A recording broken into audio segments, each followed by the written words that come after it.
नमस्कार मिनू किचेने सबाइके स्वागतम। आशा करछि तोमरा सबाई खूब भालो आछो। पमफ्रेट माछेर दुर्दान्त स्वादेर रेसिपि निये चले एसेछि। एई रेसिपिटा बानानो खूबই সহজ এবং খেতেও অসাধারণ।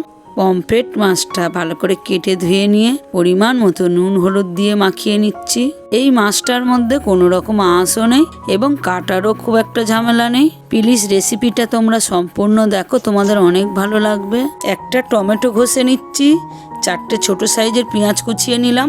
গরম কড়াইয়ে পরিমাণ মতো একটু সরষের তেল দিয়ে দিলাম, দিয়ে একটু নাড়িয়ে দিচ্ছি যাতে মাছটা না কড়ার গায়ে জড়িয়ে না যায়। পমফ্রেট মাছগুলোকে হালকা ভেজে তুলে নিচ্ছি, বেশি কড়া হয়ে গেলে টেস্টটা কমে যাবে। মাছ ভাজা তেলটার মধ্যে কুচিয়ে রাখা পেঁয়াজটাকে দিয়ে হালকা একটু ভেজে নিয়ে দুটো চেরা কাঁচা লঙ্কা দিয়ে একসাথে করে একটু ভাজা করে নিচ্ছি। আলুটা লম্বা লম্বা কেটে রেখেছিলাম দিয়ে দিলাম, দিয়ে একটু নাড়িয়ে দিচ্ছি। গ্যাসটাকে হাই ফ্লেমে দিয়ে 1 মিনিটের জন্য আলুটাকে কিছুক্ষণ একটু ভাজা ভাজা করতে দিয়ে দিলাম। কিছুক্ষণ পরে আলুটা একটু ভাজা ভাজা হয়ে এসছে, একটু নেড়ে নিয়ে 1/2 টেবিল চামচ রসুন বাটা দিয়ে দিলাম। যে টমেটোর পেস্টটা বানিয়ে রেখেছিলাম দিয়ে একসাথে করে একটু ভাজা ভাজা করে নিচ্ছি। 1/2 টেবিল চামচ আদা বাটা দিয়ে দিলাম, দিয়ে একসাথে করে একটু কষিয়ে নিচ্ছি।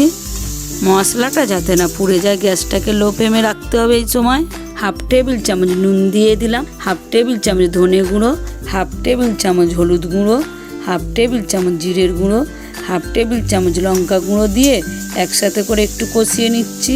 লক্ষ্য রাখতে হবে এই সময় মশলাটা যাতে না পুড়ে যায়। মশলার বাটি ধোয়া জল দিয়ে দিলাম একটু, যাতে মশলাটা না পুড়ে যায়। প্লিজ রেসিপিটা তোমরা কে কোথা থেকে দেখছো অবশ্যই জানাবে কমেন্টের মাধ্যমে। কিছুক্ষণ একটু নাড়িয়ে দিয়ে গ্যাসটাকে লো ফ্লেমে রেখে একটু কুক করতে দিয়ে দিলাম। পরিমাণ মতো 1 গ্লাস জল নিয়ে নিচ্ছি, জলটা গরম করতে বসিয়ে দিলাম।